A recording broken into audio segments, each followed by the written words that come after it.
Oke, selamat pagi Bu Dike. Halo Pak Rio, selamat pagi. Ya, gimana sehat Bu? Alhamdulillah sehat. Ya, ini kita mau nanya nih.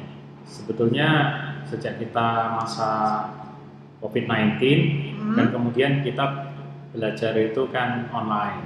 oke. Nah, Ibu sebagai salah satu dosen baru, katakan begitu ya. Iya benar Pak. Dan ini menjadi pengalaman pertama ya. Pengalaman pertama.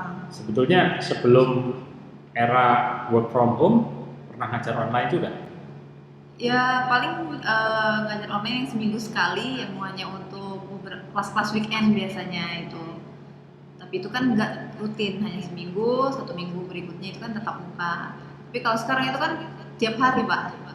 Jadi aktivitas yang selama ini di kelas dialihkan semuanya menjadi online, mau tidak mau ya kita tetap harus standby sesuai dengan jam yang kita ada di kampus juga, tapi beda lokasi gitu.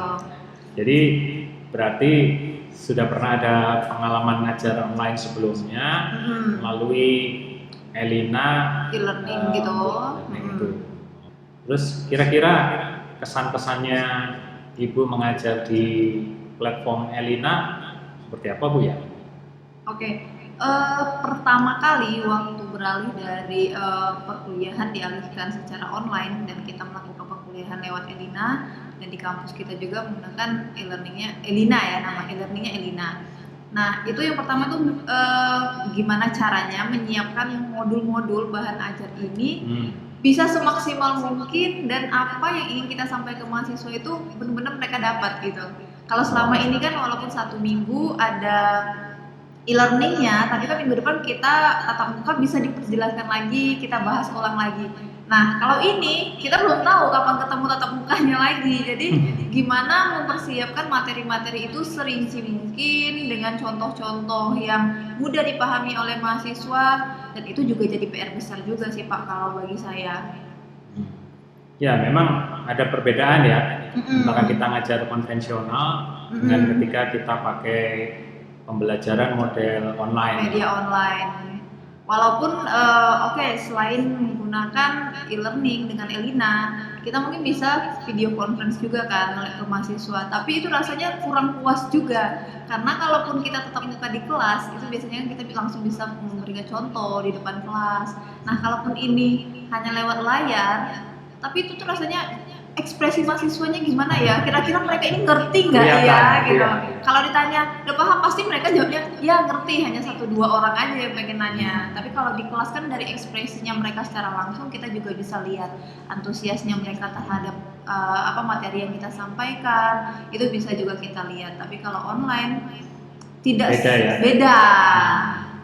Pernah dengar Bu tentang pola pembelajaran asimetrik dan simetrik gitu ya. Jadi memang di dalam online ini desain pengajarannya memang harus beda, karena sebetulnya mahasiswa kan bisa belajar kapan saja, sehingga kita harus bikin materinya itu memang benar-benar apa ya, mereka bisa belajar mandiri gitu ya. Itu dirasain juga ada Bu kayak gitu? Itu pasti sih Pak. Iya, itu kalaupun hal yang kayak gitu biasanya kita bisa melihat gimana progres mahasiswa mengerjakan tugas. Dari sana itu kan nanti akan kelihatan seberapa mereka menguasai materi yang udah dikasih. Kemudian materi yang udah kita bagikan tersebut apakah benar mereka baca, benar mereka pelajari. Nah, begitu dikasih tugas, apakah mereka akan bertanya atau mereka langsung mengerjakan dan mereka yang hasil pekerjaannya itu bisa dikatakan benar, atau mereka udah paham nih dengan materi itu gitu. Tapi semenjak kita belajarnya menggunakan media online, walaupun sebelumnya kan udah pernah tuh belajar menggunakan e-learning, tapi ini tuh bedanya kurang kurang puas aja sih Pak untuk menjelaskan secara langsung, dan modul walaupun bagi kita itu ini udah cukup rinci, tapi bagi mahasiswa belum tentu itu udah rinci gitu, apalagi itu materi belum pernah kita bahas sebelumnya gitu, materi benar-benar baru bagi mereka.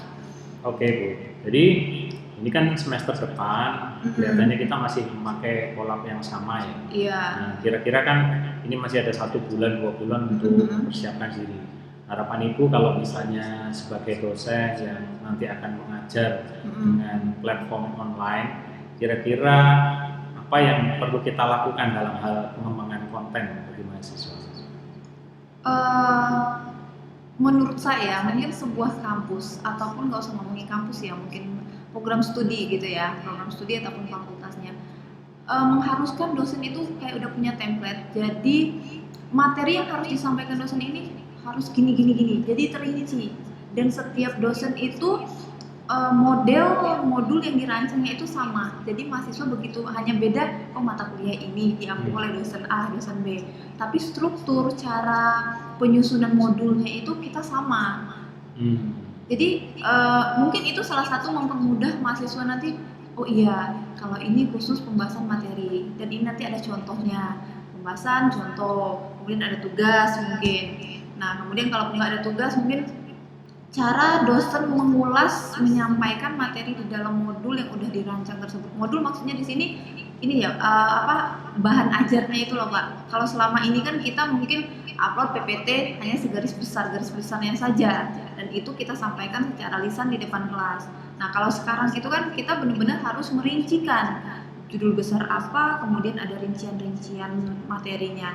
Hal itu sih yang menurut saya yang benar-benar harus dosen itu persiapkan, dan itu punya template, dan sehingga semua dosen itu punya model yang sama.